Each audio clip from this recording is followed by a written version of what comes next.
रतनगढ़ नाम के एक छोटे से गांव में आनंद अपनी मां सुमन और पत्नी मैना के साथ रहता था। मैना देखने में अत्यंत सुंदर और व्यवहार कुशल युवती थी, परंतु विवाह के समय वो अपने साथ विशेष दहेज नहीं ला पाई थी। इसी कारण आनंद की मां सुमन उससे संतुष्ट नहीं थी। एक दिन सुमन ने अपने बेटे से कहा कि वो उसका दूसरा विवाह करवाने के बारे में सोच रही है। आनंद ये सुनकर चौंक गया और उसने अपनी मां से पूछा कि ऐसा क्यों, जबकि मैना सुंदर भी है और साथ ही सुलझी हुई लड़की भी है। सुमन ने व्यंग से जवाब दिया कि क्या उसे अपनी बहू की बुद्धि का आचार डालना है। उसने शिकायत की कि 2-4 बर्तनों को छोड़ दें तो मैना मायके से एक ठेला भी नहीं लाई थी। आनंद ने अपनी मां को समझाने की कोशिश करते हुए कहा कि उन्हें किस चीज की कमी है, भगवान की दया से उनके पास सब कुछ तो था। सुमन ने तर्क दिया कि समाज में रुतबा भी तो होना चाहिए। उसने बताया कि भगवती के बेटे की दुल्हन छोटा हाथी भरकर बर्तन, भांडे और लाखों के जेवर लाई थी। वो बहू देखने सुनने में भी ठीक ठाक थी। आनंद ने दृढ़ता से कहा कि वो सब ठीक होगा, पर अब तो मैना ही उसकी मां की बहू है। लेकिन सुमन अड़ी रही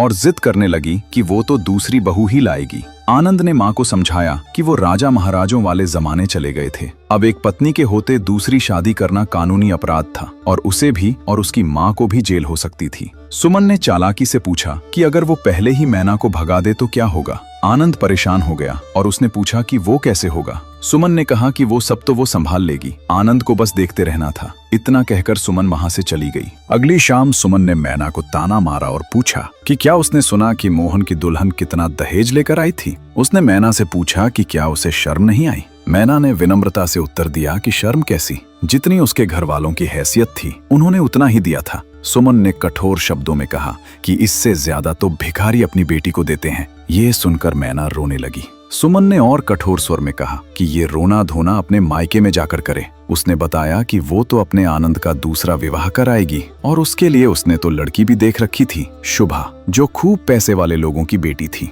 मैना ने गिड़गिड़ाते हुए कहा कि वो ऐसा ना कहे, वो जो कहेगी वो करेगी। परंतु सुमन ने बहू की एक न सुनी और वहां से चली गई। रात को जब मैना और आनंद सोने लगे तो मैना ने अपने पति को बताया कि उसकी मां उसका दूसरा विवाह की तैयारी कर रही थी। आनंद ने आश्वासन दिया कि अभी रात बहुत हो चुकी थी, वो सो जाए, कल वो अपनी मां से बात करेगा। मैना ने दृढ़ता से कहा कि ठीक है, लेकिन फिर वो कहीं नहीं जाने वाली थी, वो बता दे रही थी। आनंद ने उसे सांत्वना दी और कहा कि हाँ ठीक है मैना रानी। सुबह होते ही आनंद अपनी मां के पास गया। उसने कहा कि मैना बहुत अच्छी बुद्धिमान भी थी, क्यों वो दूसरे विवाह के चक्कर में पड़ी थी। सुमन ने व्यंग्य से पूछा कि ऐसी कौन सी बुद्धिमानी उसके बेटे को दिख गई थी जो उसे नहीं दिखी थी। आनंद ने कहा कि उसकी मां जैसे चाहे वैसे मैना की बुद्धि को परख सकती थी। सुमन ने शर्त रखी कि अच्छा ठीक है, लेकिन तब तक आनंद मैना से कुछ नहीं कहेगा। आनंद ने कहा कि ठीक है, जैसी उसकी मां की इच्छा हो। फिर वो ऑफिस के लिए निकल गया। अगले दिन मैना अपने कमरे में काम कर रही थी, तभी सुमन ने उसे बुलाया। उसने स्पष्ट रूप से कहा कि यदि मैना को इस घर में रहना था तो उसे 3 परीक्षाओं में सफल होना होगा। मैना ने सहज भाव से स्वीकार करते हुए कहा कि ठीक है। सुमन ने पहली परीक्षा की शर्त रखी, कल सुबह जब वो सोकर उठे तो बगीचे वाला कुआं सिंहगढ़ के मोतियों से पूरा भरा हुआ होना चाहिए। मैना ने शांति से उत्तर दिया कि ठीक है, लेकिन पहले सुमन कल तक कुएं को खाली करवा दे, फिर वो उसे मोतियों से भर देगी। सास अपनी बहू की बुद्धिमत्ता देखकर एक पल के लिए अवाक रह गई। फिर उसने तुरंत पास में रखी बांस की टोकरी की ओर इशारा करते हुए कहा कि मैना ये डलिया पकड़ ले, कल इसी डलिया से पानी खींचकर कुएं को भर देना होगा। मैना ने बिना किसी हिचकिचाहट के स्वीकार कर लिया। मन ही मन में मैना ने एक योजना बनाई। उसने सोचा कि वो रात को सोने से पहले इस बांस की डलिया को रस्सी से बांधकर कुएं के पानी में डाल देगी। सुबह तक बांस फूल जाएगा और डलिया के छिद्र बंद हो जाएंगे, जिससे वो पानी को अपने अंदर रोक सकेगी। योजना के अनुसार मैना ने वैसा ही किया और अपने कमरे में सोने चली गई। सुबह जब सुमन सोकर उठी तो मैना ने उसे बुलाया और कहा कि जैसा उसने कहा था वैसा उसने टोकरी पानी से भर दी थी।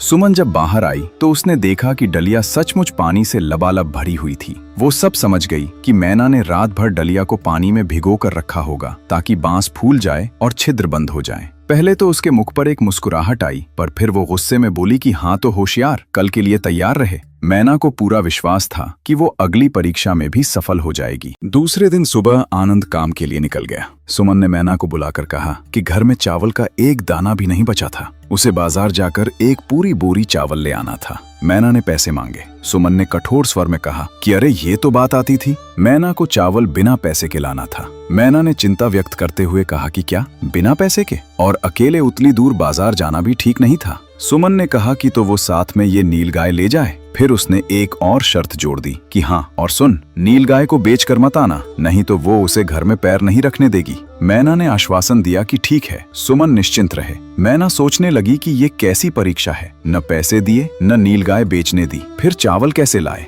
उसने अपनी बुद्धि का उपयोग किया। वो नीलगाय को लेकर बाजार गई और वहां पहुंचकर उसने नीलगाय के लंबे बाल काटे और उसके सींग भी सावधानी से काटे। फिर उसने उन बालों और सींगों को बेच दिया। नीलगाय के बाल और सींग अच्छे दामों में बिक गए और उन पैसों से उसने चावल की एक पूरी बोरी खरीद ली। नीलगाय भी उसके साथ सुरक्षित वापस आ गई। दोपहर को मैना ने अपनी सास को आवाज दी और कहा कि देखिए, वो चावल की बोरी ले आई थी। सुमन आश्चर्य से बोली कि हाय हाय, ये कैसे हुआ, क्या उधार लाई थी। मैना ने मुस्कुराते हुए समझाया कि नहीं, उसने नीलगाय के बाल और सींग काटकर बेच दिए थे। नीलगाय भी साथ में वापस आ गई थी और चावल भी मिल गया था। सुमन उसकी बुद्धिमत्ता देखकर फिर से हैरान रह गई। उसने अपनी हैरानी छुपाते हुए कहा कि ठीक है, अभी जल्दी से खाना बना। उसके पेट में चूहे कूद रहे थे। उसी दिन रात में सुमन ने मैना को फिर से बुलाया। उसने अंतिम परीक्षा की शर्त रखते हुए कहा कि सुन, उसे राख की 2.5 हाथ लंबी रस्सी बनाकर देनी होगी। मैना ने आश्चर्य से पूछा कि राख की रस्सी?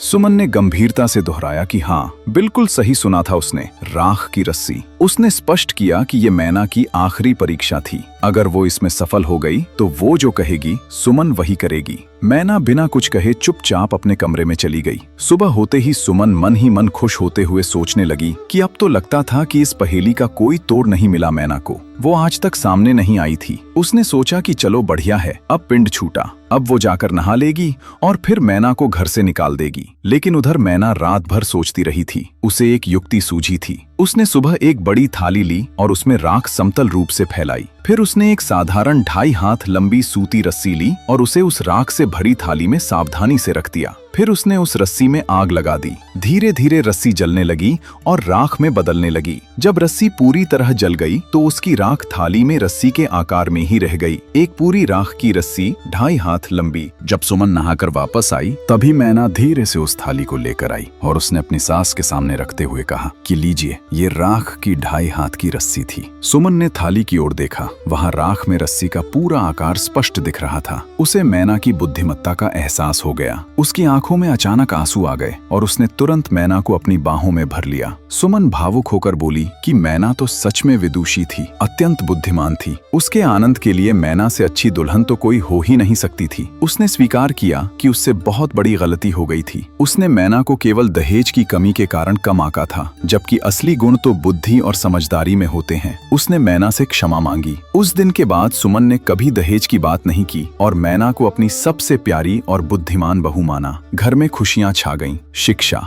हमें दहेज का लालच कभी नहीं करना चाहिए। व्यक्ति की असली कीमत उसकी बुद्धि, व्यवहार और चरित्र में होती है, न कि धन दौलत में।